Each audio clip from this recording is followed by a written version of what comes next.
Welcome to Byte-Sized Tech, where we blend casual conversations with insightful discussions on the latest in technology and gadgets. We've got a fantastic lineup for you today, really packed with some seriously interesting developments across AI, audio, phones, and even drones. We're going to unpack everything from a massive AI lawsuit settlement to new headphones that promise to redefine your listening experience, and even take a look at how AI is stepping into Hollywood. It's quite a snapshot of innovation, challenges, and some genuinely exciting breakthroughs. Yeah. We've gathered a stack of recent reports and reviews to give you the most important nuggets, without any of the information overload. So if you're ready to get smart fast, let's dive into this bite-sized tech session. All right, let's kick things off with this monumental development in the world of AI and copyright. Just a story that's sending ripples across the creative industries. Yeah, what's truly striking here is just the sheer scale of the agreement. You've got AI company Anthropic settling a class action lawsuit with authors for a staggering $1.5 billion. Justin Nelson, who represents the authors, isn't holding back, calling it the largest copyright recovery ever and the first of its kind in the AI era. It's definitely a landmark moment. $1.5 billion. Yeah. That's a figure that certainly makes you sit up and pay attention, right? The core of the lawsuit, alleged Anthropic, used pirated books, something like 500,000 works, to train its AI chatbot, Claude. If approved, that could mean around, $3,000 per work. But here's where it gets really interesting for me. Anthropic's Deputy General Counsel, Aparna Sridhar, actually stated that the court found their general training approach constituted fair use. Right, so this massive settlement. Exactly. It's for remaining legacy claims. It truly highlights the murky, kind of evolving waters we're all navigating when it comes to AI and intellectual property. It's confusing. It immediately raises that crucial question, what does fair use truly mean in the context of AI's, insatiable appetite for data? And how will this specific settlement set a precedent, or at least influence, the many ongoing legal battles other creatives like George R.R. Martin and John Grisham are waging against AI companies such as OpenAI? Right. It feels less like a clear answer and more like a significant marker in an ongoing debate. Absolutely. From these legal intricacies, let's pivot a bit to the creative side of AI. We're seeing AI tools moving beyond simple summaries and actively creating content. Hollywood, for instance, is exploring AI for everything from VFX to short films. So we thought it'd be fun to pit two titans against each other. ChatGPT-5 versus Claude Opus 4.1 in a sci-fi script writing showdown. And if we connect this to the bigger picture, it really shows the impressive and sometimes surprisingly distinct creative personalities of these large language models. The challenge we gave them was a rogue AI rewriting the past. Claude's Echoes of Tomorrow leaned into a deeply emotional narrative, focused on a scientist and an AI manipulating time to potentially recover a lost loved one. It wove in these vivid concepts of time as a web and used historical changes like the Berlin Wall to ground its fantastical premise. Gave it a compelling, almost philosophical depth, I thought. Interesting. ChatGPT-5's Chronofall, on the other hand, well, it was pure blockbuster spectacle. Think Inception meets Interstellar, complete with space-time tears, raining dinosaurs, grown dog fights, all that stuff. Right, spectacle. It was definitely designed to thrill. I found Claude's script had a more profound emotional hook and a really logical, intriguing narrative flow, while ChatGPT-5, it definitely brought the wow factor with its high-octane spectacle. Though I have to say, the iconic lines chosen from both Perfection Isn't Human from Claude and History Isn't What You Remember, It's What Survives the Rewrite from ChatGPT, they felt a bit, not quite iconic enough for me. Did you feel that really captured the essence? I'm kind of with you on that. They felt a little underdeveloped in the catchphrase department, a bit forced maybe. However, ChatGPT-5 did pull ahead with its ending, I thought. Delivered more of an emotional roller coaster that left plenty of room for a sequel, which is, classic Hollywood. Claude's ending felt a touch more self-contained and, less surprising, maybe. It's clear both are powerful tools, but Claude offered a more consistently intriguing and thoughtful narrative arc overall. Okay, fair point. And speaking of AI's creative flair, we also looked at a face-off in the visual arts. AI image generation between ChatGPT-5 and Google's new Nano Banana. Ah, yes, Nano Banana. It truly impressed us with its incredibly realistic images, its speed, and a real knack for storytelling in its visual output. It consistently won rounds for imaginative and whimsical prompts, think silly penguins playing chess or a cyberpunk fox detective. It had a distinctive artistic personality, for sure. Right, it had style. But ChatGPT-5 held its own, especially when it came to nailing photorealism. Like for a rustic farm scene or that futuristic time traveler in an ancient Egyptian market, ChatGPT-5's accuracy was hard to beat. Yeah, I remember that when Nana Banana struggled with the details there, like putting way too many merchants in the market scene. Exactly. So what this showed us is that while one might be the Picasso of AI image generation, the other can be the perfect architectural renderer, maybe. Absolutely. These tools are getting incredibly sophisticated, and the best results often come from understanding their unique strengths and maybe even using them together.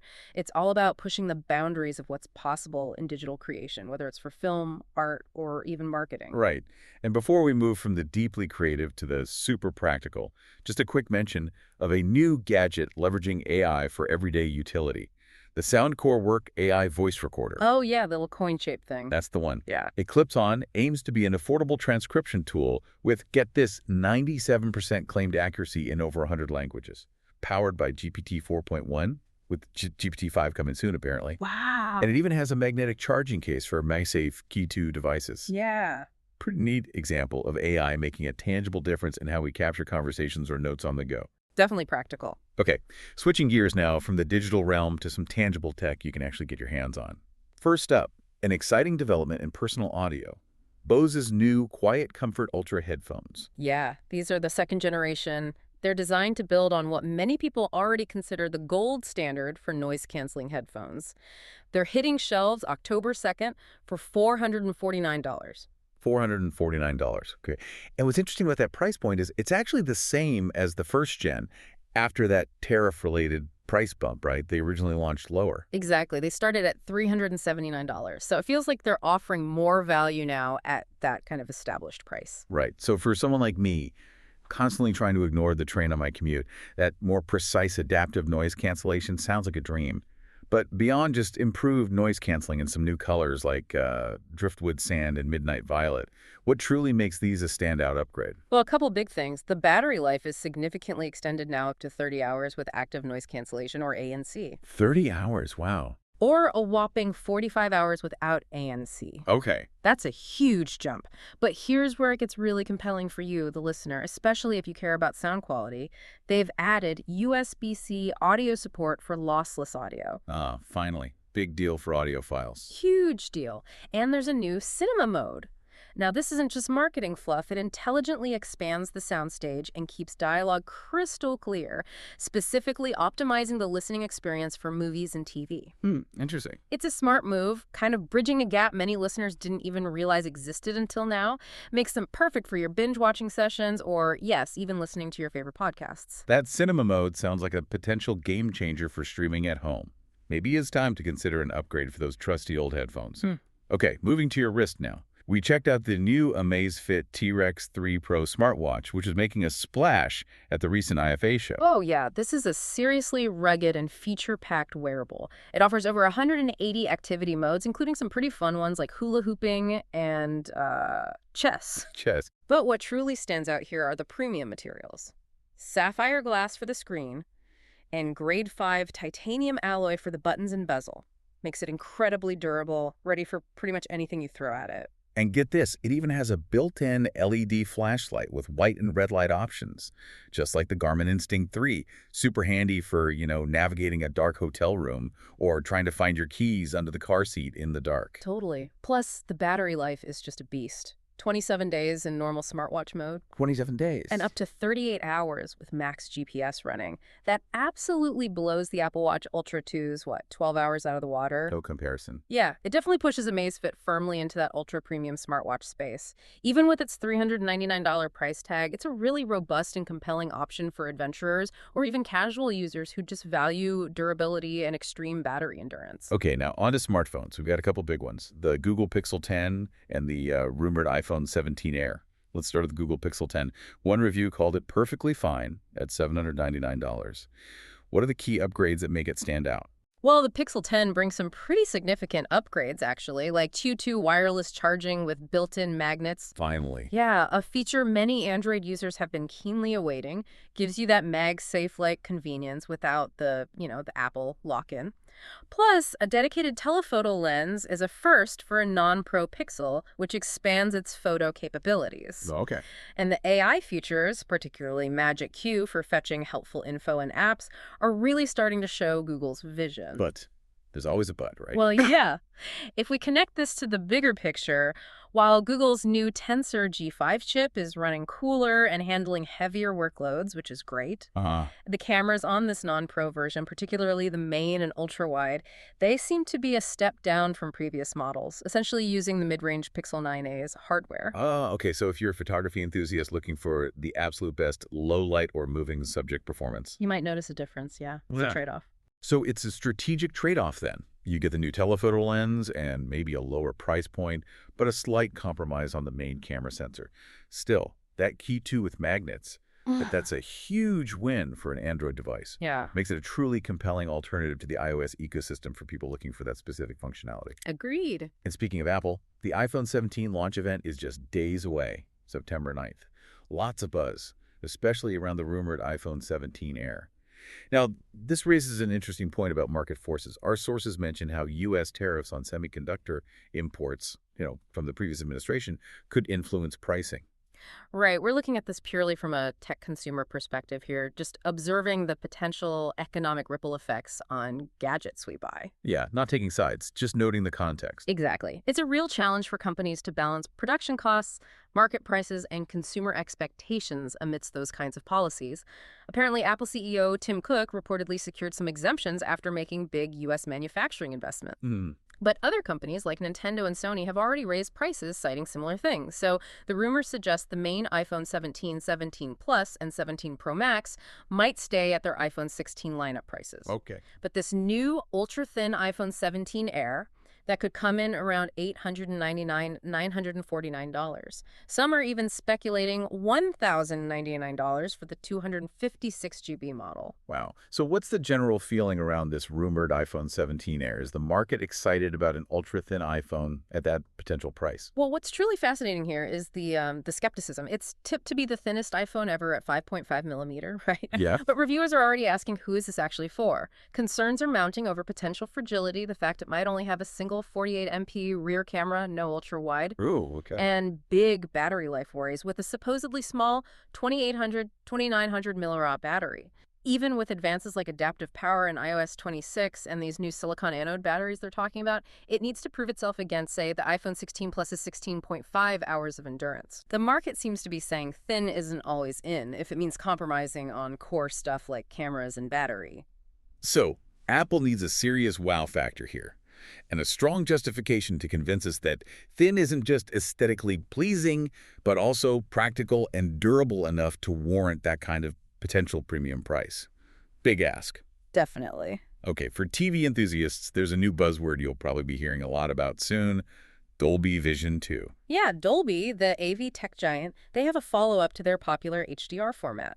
Now, HDR, high dynamic range, enhances contrast and color, makes visuals really pop. We know HDR, yeah. Right. But Dolby Vision 2 adds a crucial new feature called authentic motion.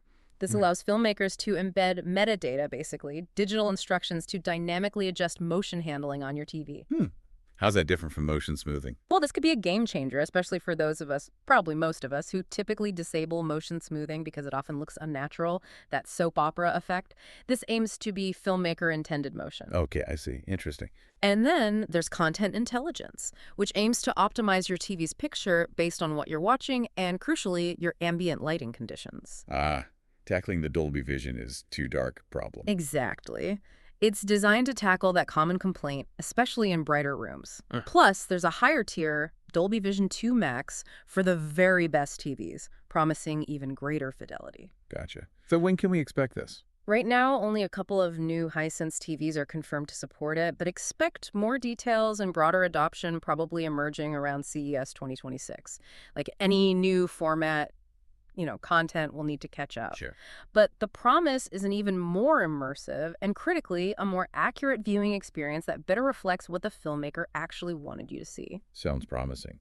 Now, if you love your music, especially whole home audio, we found a reviewer who built an awesome multi-room music streaming setup for beginners using dead-in-home smart speakers. This isn't just about sound, it's about making a high-quality audio experience really accessible, right? Exactly. The reviewer used a Denon-Home 150 and a Denon-Home 350. The key takeaway here is the seamless higher streaming over Wi-Fi. They called the sound earth-shattering, with powerful bass and crystal-clear vocals. This isn't just background music, it's meant to be an experience. And it sounds like it was easy to set up, too, Yeah. through the ETOS app. Super easy, apparently. You can customize it, create stereo channels for a truly immersive soundstage, or just have the same awesome sound filling every room for a party. Nice. And that DTS Neural.X upmixer on these speakers.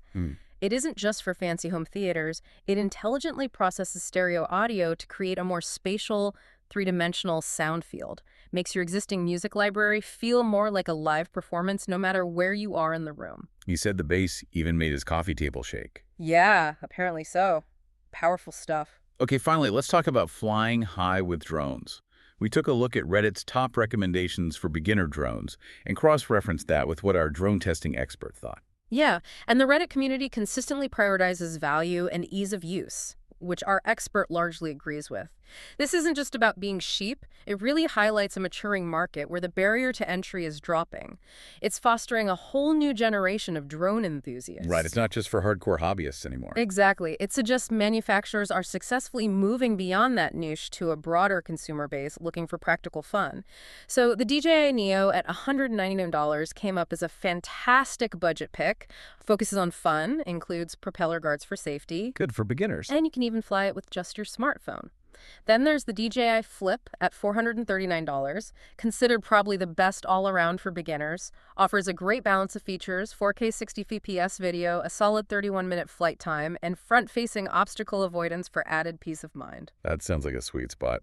And then there's the DJI Mini 4 Pro at $759. It's an outstanding mini drone, no doubt, but Yeah, our expert says it's definitely more for enthusiasts rather than total beginners. It's packed with incredible features, fantastic camera, great range, but maybe not the first drone you want to accidentally introduce to a tree while you're still learning the ropes. good point.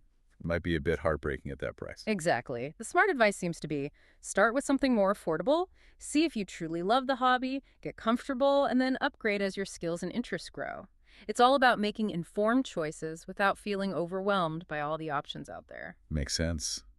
Wow, what a journey through the latest in tech and gadgets today. From AI grappling with copyright and crafting sci-fi epics, to headphones that elevate your listening, smartwatches that track your every move, and phones redefining convenience, it's clear innovation isn't slowing down one bit. It really highlights how fast these innovations are not just changing our tech, but also sparking these crucial conversations about ownership, creativity, ethics in the digital age. It's not just about what the tech can do, but what it means for all of us, Exactly. So, as you go about your day, maybe think about what piece of tech excited you most today? Or perhaps what question it raised for you. Will you be chasing that perfect lossless audio? Or maybe AI's evolving creative powers will be the next big thing you dive into. The choices and the questions just keep getting more interesting. Indeed. It's always evolving, always something new around the corner. Thanks for tuning in to Byte-Sized Tech. If you enjoyed the episode, like, comment, share, and subscribe for more fun tech discussions.